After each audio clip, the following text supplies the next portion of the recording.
This is not a love story. At least we are supposed to believe that. That losing the love of one's life, just as one has won it, is actually not a love story. Especially when their breakup happens suddenly, out of nowhere.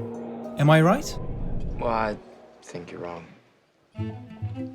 Okay, well, what is it that I'm missing then? 500 Days of Summer is about the relationship between our optimistic romantic Tom and the cynical adventurer Summer. This so-called not a love story is so divisive that the relationship, whose every moment we have seen up close by the way, is still being debated to this day. Honestly, after everything that happened, which one was right? Tom grew up letting the music he listened to and the films he watched shape his entire understanding of love. With pop culture whispering in his ear, he's chasing the love of his life that only exists under flawless, almost fictional circumstances. How's your weekend? It was good. She said it was good, emphasis on the good. She basically said she spent the weekend having sex with some guy she met at the gym. What the hell is wrong with you? Summer has to live up to the unrealistic standards he has created for himself because he's searching for something more than just a new relationship. He wants to find the meaning of his life. I know that she's the only person in the entire universe that will make me happy. By contrast, Summer is much more open with Tom about her intentions right from the start. I'm not really looking for anything serious. Is that okay? By saying that this isn't a problem, Tom is deceiving both himself and her. Now that he has achieved what he wanted, he begins to ignore everything that would keep him from this dream. This is why whenever he has a disagreement with Summer, he instinctively tries to filter out the negativity. You know, it's funny. When you look at someone through rose-colored glasses, all the red flags just look like flags. Basically, Tom is more in love with the idea of being in love with Summer than with Summer herself. Isn't that alone enough to prove him wrong? Well, and I know immediately that somebody's probably only watched it once if they say, oh, I hate Summer. And then I'm like, well, watch it again. Tom does what he wants and thinks he can change Summer over time. However, Summer doesn't even want anything serious, so this is obviously the wrong approach to their relationship. Nevertheless, we shouldn't also forget what pushed him to try so hard. From the beginning, Summer knew that Tom believed in true love. Love, it's not Santa Claus. Although she didn't want a relationship, she still decided to test him. Do you like me?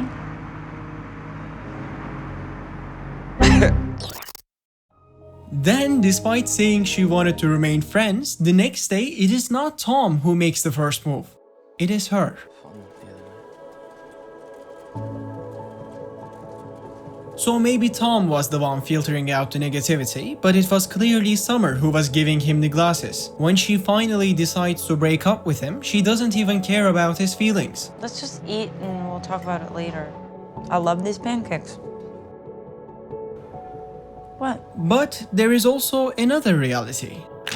Tom's occasional lack of being able to see what's real are relayed to the viewing audience. And then that viewing audience sort of, I think, takes on those same biases. And so I'll hear a lot of people tell me, I love that movie, I love your character. Why was she so awful? Why did she dump you? After a breakup, old relationships, especially those that ended badly, are more likely to be remembered negatively. But strangely enough, Tom has not developed this habit. I know you think that she was the one, but I don't. No, I think you're just remembering the good stuff. On the other hand, Summer is aware of this problem. I like being on my own. Relationships are messy and people's feelings get hurt.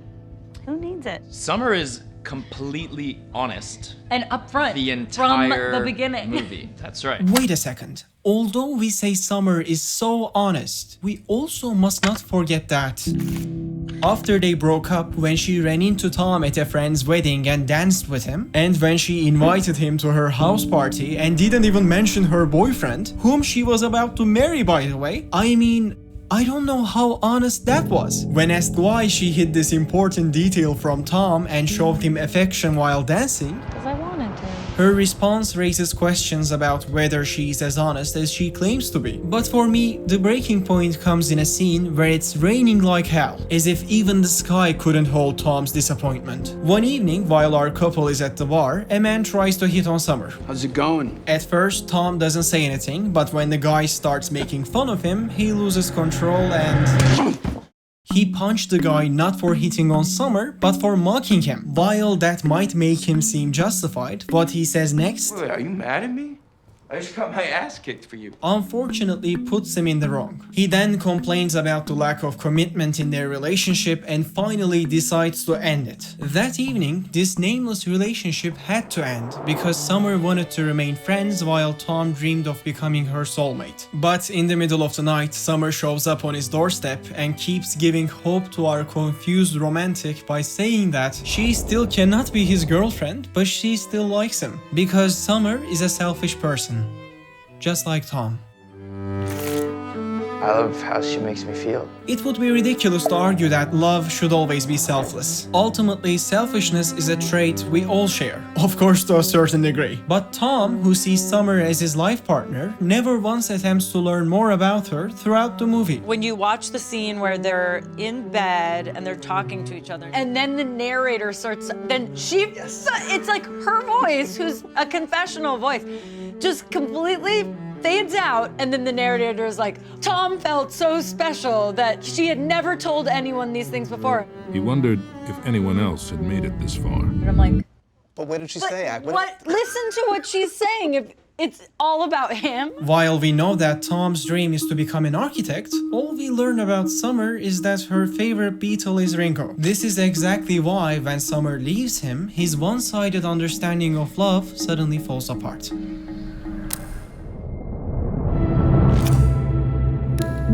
From the moment he first saw her, Tom knew that Summer was the love of his life. He waited for that love to find him rather than trying any harder. The disappointment that comes when someone you like fails to live up to the expectations you have built up in your mind is known to me by personal experience. Tom had to learn this the hard way when he stepped into his 30s. He learned that love is neither a miracle nor a matter of fate. Rather, individuals can dictate their own happiness through their actions. Of course, coincidences are also a part of this equation. For instance, if Tom hadn't introduced Summer to this park, she wouldn't have been able to visit this bench regularly and meet her future husband. What if I'd gone to the movies? What if I had gone somewhere else for lunch? What if I'd gotten there 10 minutes later? It was meant to be. The question she overlooked was, what if her husband hadn't found the courage to meet her? On the other hand, if Tom hadn't experienced a nervous breakdown and an existential crisis during the meeting, which happened while he was depressed about their breakup by the way, he wouldn't have been able to quit his job, pursue his passion for architecture, and most importantly, meet his actual true love. This time, unlike in Summer, he took the first move. He didn't wait for the other side to act. This shows how much he has changed. And all these reasons may lead me to avoid answering the question of who is right. But I think you already got it. Tom is a character who attaches very easily to the romantic cliches of movies, and Summer is a person who rejects them. And I think real life is somewhere in between those two things. See you next week at my childhood nightmare.